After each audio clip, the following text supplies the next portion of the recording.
ढलते डूबते सूरज के साथ आज दिल्ली विधानसभा चुनाव प्रचार 5 बजे खत्म हो गया, रुक गया।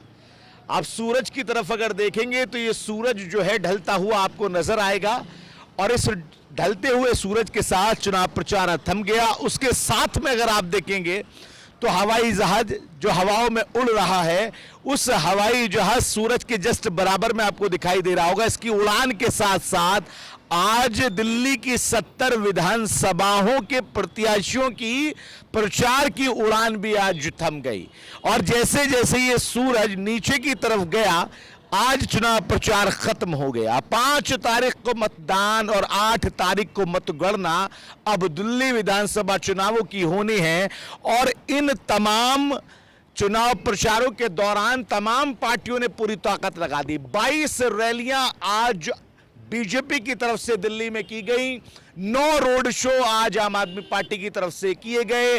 भगवत मान से लेकर संजय सिंह, अरविंद केजरीवाल, आतिशी, तमाम बड़े नेता आम आदमी पार्टी के 9 रोड शो में मौजूद रहे। वहीं 22 रैलियों में बीजेपी ने अपने तमाम बड़े चेहरों को उतारकर दिल्ली के आखिरी दिन के प्रचार में पूरी ताकत झोंकने की कोशिश की और शक्ति प्रदर्शन दोनों ही पार्टियों की तरफ से किया गया। साथ ही साथ कांग्रेस की बात न करना भी बेईमानी सा लगता है। कांग्रेस ने भी पूरी ताकत यहां पर लगाई, राहुल गांधी से लेकर इमरान प्रतापगढ़ी जैसे चेहरों को मैदान में उतारा और दिल्ली की जनता को साधने की पूरी कोशिश की गई। चुनाव प्रचार थम चुका है, पिटारे अब खाली हो चुका है। पिटारे में अब किस्मत जब कैद होगी वो तारीख होगी 5, आने वाली 5, और जब उस पिटारे की किस्मत वापस खुलेगी वो तारीख होगी 8, यानी मतगणना वाला दिन। इन दोनों दिनों को खास इसलिए भी हम कह सकते हैं क्योंकि दिल्ली की सत्ता पर काबिज होने के लिए जितने वादे इरादे किए गए तमाम पार्टियों की तरफ से, इन 2 दिनों में सब कुछ क्लियर हो जाएगा। 70 विधानसभाओं पर वोट होगा। 70 की 70 विधानसभाओं के लिए तमाम प्रत्याशी मैदान में उतरे थे। इस बार बीजेपी आम आदमी पार्टी के रास्ते की रुकावट बनती हुई नजर आ रही है, लेकिन फिर भी दिल्ली की जनता तीनों ही पार्टियों के साथ खड़ी हुई नजर आई, दिखावे के लिए या फिर अपने चेहरे के लिए जो चेहरा उनके बीच का है। देखना होगा कि दिल्ली की जनता किसके साथ असल में खड़ी है।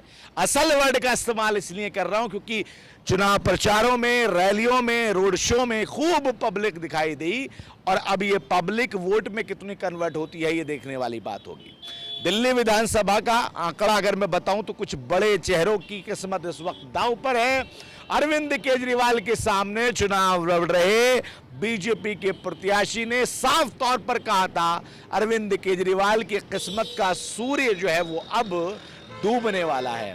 आतिशी, मनीष सिसोदिया, इन तमाम चेहरों के सामने बड़े बड़े चेहरे बीजेपी और कांग्रेस ने उतारे। नई दिल्ली से अरविंद केजरीवाल के सामने संदीप दीक्षित थे। साथ ही साथ अब इन तमाम बड़े चेहरों के बीच की लड़ाई भी अब बड़ी होती, दिलचस्प होती नजर आ रही है। 5 तारीख को जब वोट डलेंगे, पड़पड़गंज की बात अगर हम करें तो इस वोट में यह भी ध्यान रखा जाएगा कि पिछली बार मनीष सिसोदिया पड़पड़गंज से 3207 वोटों से जीते थे। मनीष सिसोदिया ने सीट बदली, जंगपुरा गए, फिर वहां पर अवध ओझा को मैदान में उतारा। अवध ओझा के सामने नेगी ने साफ तौर पर कह दिया कि मनीष सिसोदिया पिछली बार जब भाग गए तो अब क्या रुकेंगे। यानी अब दिल्ली में जो लड़ाई चल रही थी, तमाम उस लड़ाई के बीच में 5 तारीख को किस्मत ईवीएम में कैद हो जाएगी, 8 तारीख को खुल जाएगी। चुनाव प्रचार खत्म हो चुका है, प्रचार अब कर नहीं सकते। जो तय सीमा थी वो अब खत्म हो चुकी है। अब देखने वाली बात तो सिर्फ इतनी होगी कि दिल्ली इलेक्शन में जनता किसके पिटारे में भर भर के वोट डालती है और 8 तारीख को किसके पिटारे से जीत का जिन निकलता है और किसके पिटारे से हार का सामना करने वाली ताकत निकलती है। ये तमाम चीजें देखने वाली होंगी। फिलहाल दिल्ली में अब चुनाव प्रचार खत्म हो चुका है। दिल्ली से नोएडा के लिए अफी हिंदुस्तानी।